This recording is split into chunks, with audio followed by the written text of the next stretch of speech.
Hey, what's up everyone? I hope you're all having a wonderful day or night, but for now, let's get into the video.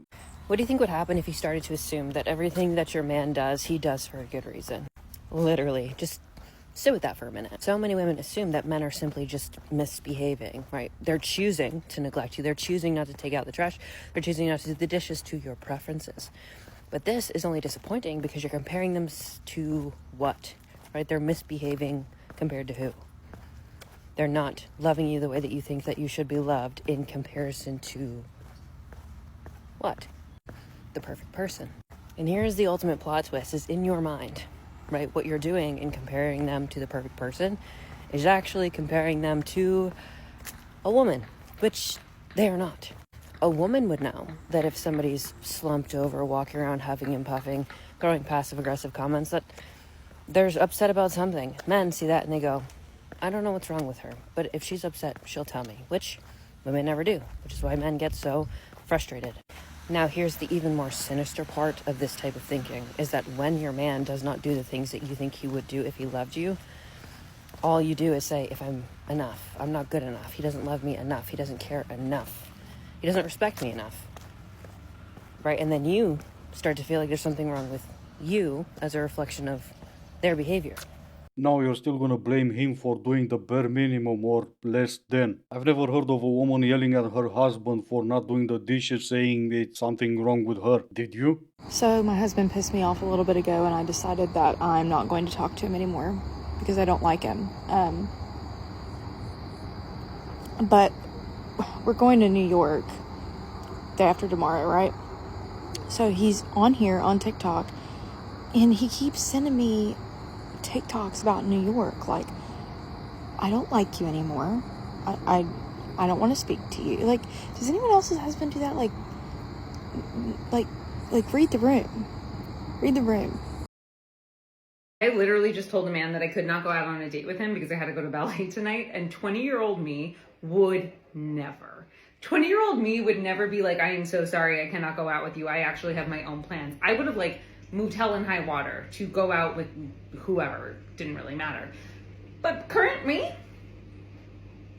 is not going to bend simply because someone shows interest. Current me is like, sir, I have a schedule, I have a routine, I have a life. If you would like to be a part of that, you can work around mine, because that is the energy that men have always given me when I am dating. And frankly, now that I am offering the same energy back, it has completely changed the type of partners that I'm attracting, because the ones who are showing up are the ones who want it.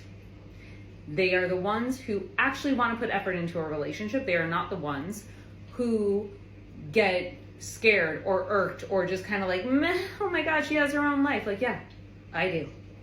And I'm not going to apologize for it because I've never actually been on a date where a man has apologized for having his own life or being busy or having a schedule.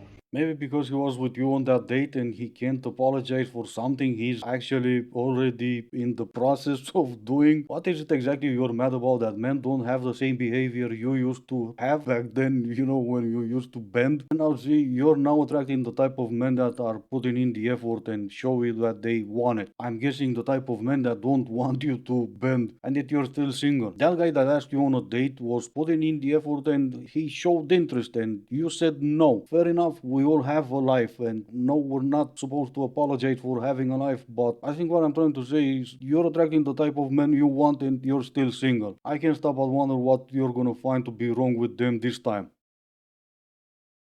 So this is not me crying on my kitchen floor. This is me about to cry on my bathroom floor.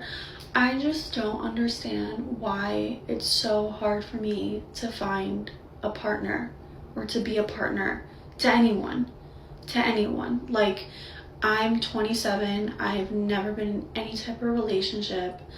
And I am really sweet. I'm really nice.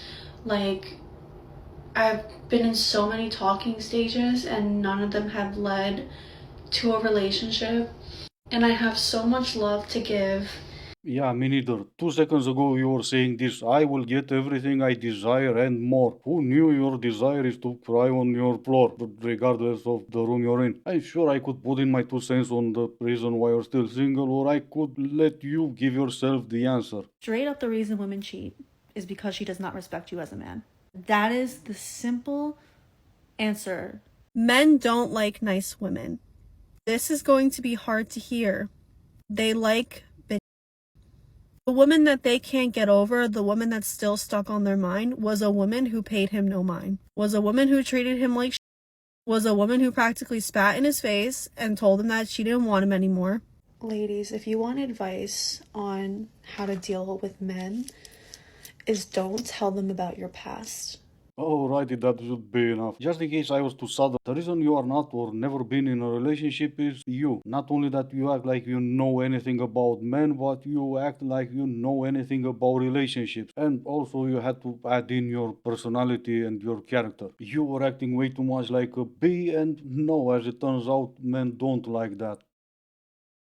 The lack of accountability in women today is astonishing. And I don't mean a little bit, I mean it's an epidemic. Women make choices every single day, and instead of owning them, they play the victim card, then expect everyone else to feel sorry for them. Take the drunk at a bar scenario. She walks in, orders the drinks, flirts with the guy, goes home with him, gets into his bed, and the next morning she's suddenly confused, saying she felt taken advantage of.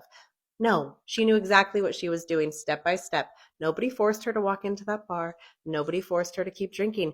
Nobody forced her to leave with the guy. She didn't get ambushed. She made some choices. And now that she regrets those choices, she wants sympathy. That's not accountability. That's rewriting the story so she doesn't look bad. And here's another one.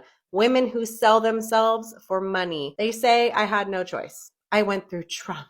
Guess what? We all have trauma. Some people turn their pain into purpose. Others use it as an excuse. I don't get it. You're still choosing that life. And when the consequences finally hit, don't expect the world to throw you a pity party, because accountability is a line between being a victim and being powerful. Every time you blame men, trauma, alcohol, you're giving your power away. You're saying that you're not in control. So if you're not in control, then who is? No, I do not feel sorry for women who live recklessly and then cry about the fallout. Life is brutal for everybody. The difference is, are you strong enough to face the mirror and own your own choices, or weak enough to expect the world to excuse them? Yeah, who knows? Well, I mean, waiting for the answer, I could go cry on the bathroom floor or kitchen floor, but I got no time for that. I'm a man. I need to get up and get my age together because I got people relying on me. I don't know if it's just me, but trying to date like nowadays is just mind numbing. So you go on a date and it's basically, hi, how are you? Yeah, I'm good, thank you. You? Yeah, good. What do you do for work? I do this, I do that. Do you have any kids? Blah, blah, blah, blah. Any plans for the weekend? Yeah, I'm going to do this. Do you know what? I'd rather just go out and meet somebody, because it's just mind numbing. And I must have spoke to so many people and I've been asked the same questions. I just want to meet somebody and like have a few lines of conversation and then get married. Like, is that too much to ask? No, of course not. It's asking for the impossible. You go on date and get asked and asked the same questions, and you would rather go out and meet someone. So if whenever you're going out and meeting someone, you're gonna ask different questions, then go on dates and ask different questions. I would genuinely rather shock my balls on an electric fence than go on another date where I feel like I'm getting interviewed by a preschooler. So what's your favorite color? Ma'am, I pay taxes. Okay, I know the price of chicken thighs at 4 different grocery store locations in the city. What's my favorite color? I don't know, whatever shade of red my bank account turns after I pay my bills. And then you'll get hit with the, so what do you like to do for fun? Survive, Jessica. I like to survive. Sometimes I like to go in my backyard and use the birds as my therapist. And then occasionally I'll black out and clean my house. And I can already hear the comments, well, the men are just as bad. Honestly, I don't care. I'm not dating the dudes. I'm sure they suck. But to me, it sounds like we're in the same boat, so let's just get on the same page. So unless you're willing to come into this date and just trauma dump on me and then discuss a joint credit score and then talk about whether my recliner will be located in the living room or in the man cave, then to be real with you, I'm just gonna go and find that electric fence. You must understand that men don't understand why women are single by choice, because most of them are not single by choice. You must understand that pigs don't fly because birds do. Of course, pigs don't get bothered by birds flying, that's why they don't make an argument talking about birds. And better yet, they never seem to waste any time trying to convince the birds that they're happier and better off not flying. I want genuine advice on the best way to kind of tell someone that you're not interested in seeing them again. So I went on 2 dates with boy A, as I've spoken about on my TikTok, and the dates went really well. Like, he is a lovely guy, but there are a few things that I just know that I'm not going to, like, he's not my husband. And I feel like there's no point for me. I'm not someone to just, like, keep seeing someone for the sake of it, because I just feel like I'm not getting anywhere, and I just feel like it's a waste of my time and a waste of his time. So I actually genuinely want to know the best way to go about this situation, because I was talking to my housemates last night, and we were tossing up, like, because he asked, can I see you again this weekend? And, like, obviously from his perspective, like, it's all gone well and, like, it makes sense to see each other again, but I just think it's a waste of time if I don't see myself, like, you're not gonna be my future partner, so what's the point? Yeah, blah, blah, blah. Speaking of wasting his time, you have no problem doing that. In between the time he asked you on a third date and until you're gonna give him the final answer, you have no problem wasting his time. I bet you even still talk to each other through text and phone calls. You also have no problem with posting this TikTok asking what's the best way to tell him you're not interested, just trying to act like you're the good girl. Newsflash, you're not. He doesn't need the best way in which you're gonna tell him you're not interested. He needs honesty and for you to stop wasting his time. You're single and you think you're relationship ready, I have an exercise that I need you to do. Drink away those stupid thoughts out of you immediately.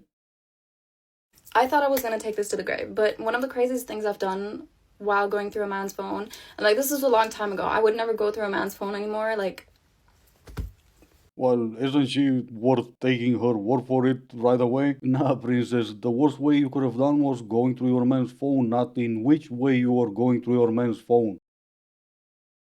I want to speak to your manager. And why is that other officer standing so far away from me? His body cam is on. He's just trying to get you in frame. Emotional damage! And this is gonna be it for today. As always, I do hope you enjoyed it. If you didn't, I still appreciate you for making it this far. Thank you all so much for watching. Stay safe and I will see you in the next one.